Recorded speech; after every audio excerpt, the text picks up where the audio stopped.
Hi, good morning po Sir Warlock. Sir, pasensya na. Sobrang delay ng test. Sir, ito na po yung actual video test ng order nyo. Ano ba to? Palit GeForce GTX 1050 Ti 4GB. Yan. Ito po sir yung actual unit yung fan. Napakatahimik lang po yan. Sir, smooth lang. Yan. Tapos sir, power supply kahit 400 watts lang basta rated or at branded po ang gamitin nyo. Yung po mas recommended namin sa generic. Kung generic naman po yung power supply nyo ngayon, at least sana 700 watts at tsaka medyo bago-bago. Wag po yung second hand, sana binili nyo siya as brand new. So okay lang po yun, pero recommended pa rin namin kahit 400 watts na power supply basta rated at branded po. Okay na po dito para sa 1050 Ti natin. Hindi naman po siya masyadong power hunger, so okay na po yun. Tapos yun po sir, may warranty po kayo 30 days upon, yung warranty start po 30 days upon item receive.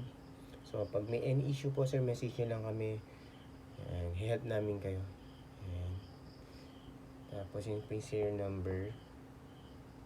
Tapos may warranty sticker din po kami sir nilagay. Sir, panood po, bawal po alisin yan, warranty sticker, or buksan po yung video card para hindi po ma-void yung warranty nyo. Pag inalis nyo po yung warranty sticker at binuksan po yung video card, hindi po kami mag-accept ng warranty claims. Lahat naman po ng store may ganyan po, naglalagay ng warranty sticker talaga. So sir, pag may problem po, message nyo lang po kami. May 30 days po kayo na warranty, kaya nothing to worry po sir. Sir Warlock. Ayan. Ayan po yung serial number niya. Ito yung part number. Ayan. Tapos ito sir, tinitest natin sa Permark. Ayan, tingnan nyo sir yung graph. Straight na straight. Straight na straight lang po yun sir. Oh. Parang ni ruler lang. Napaka-stable. Ito po yung buong screen. Wala po kahit na anong issue. Walang random restart or random shutdown. Walang hang and freeze. Wala din pong BSOD at Carvix display na lumalabas. Napaka-smooth and stable lang po. Guaranteed yan namin sir sa inyo, Sir Warlock. Wala kayong magiging problema dito. Yan. Tapos time running niya. Yan po.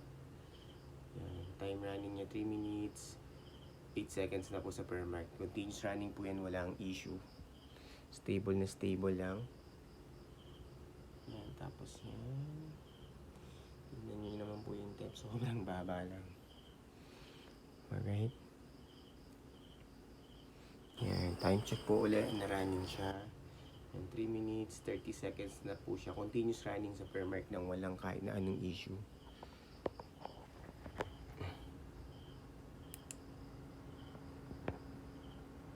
Alright.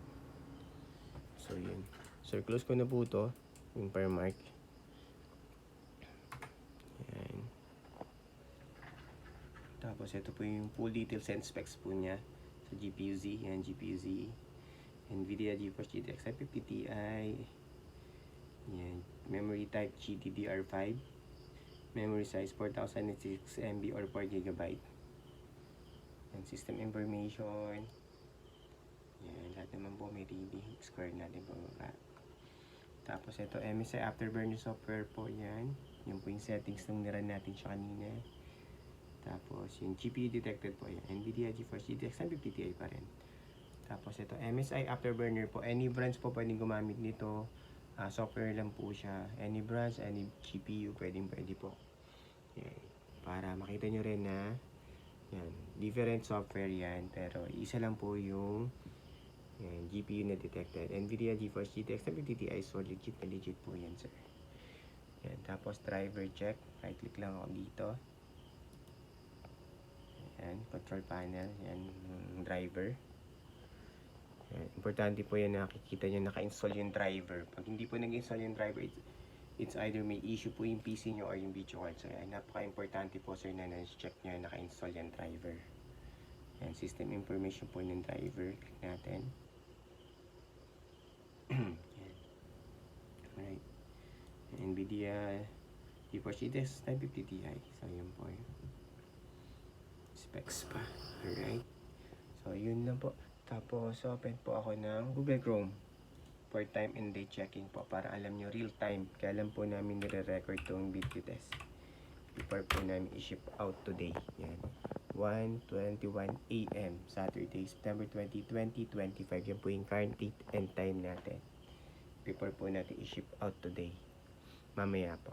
Yan. Real time po yan. Isa pa, new tab. PH time now.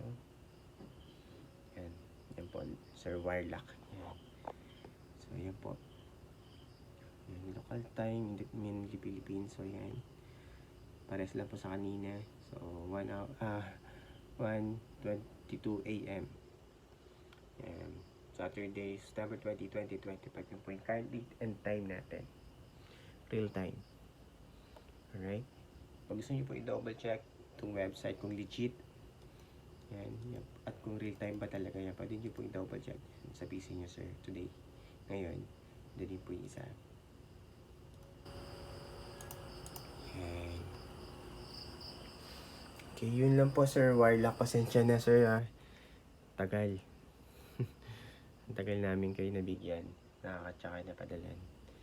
And close ko lang po yan. And then, shutdown.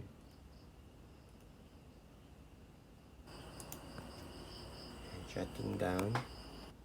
Yan yung gram po. Ito. Pag hindi na nag-ilaw. Ibig sabihin, shutdown na siya. Yan. Shutdown na. Pakita ko lang po yung fan. Yan, buong-buo po yan, sir. Walang putol, walang sira yung fan. Tapos, sir, yung power supply po, ulitin ko lang. Dito po sa 1050 Ti, kahit 400 watts, basta rated at branded po, goods na po yun. Kung 700 watts po yung, kung generic po yung gamit nyo, okay lang, basta binili nyo brand new, at mga bago-bago pa. Goods na po yun. Pero pag nagka-budget po kayo, palit po kayo ng power supply na rated at branded po. Yan, tapos, yan, warranty sticker namin. Bawal po sa alisan niya. Pag may issue lang po, message nyo kami. May 30 days warranty kayo. Bawal din po buksan yung video card para hindi po ma-void yung warranty. Yan, serial number.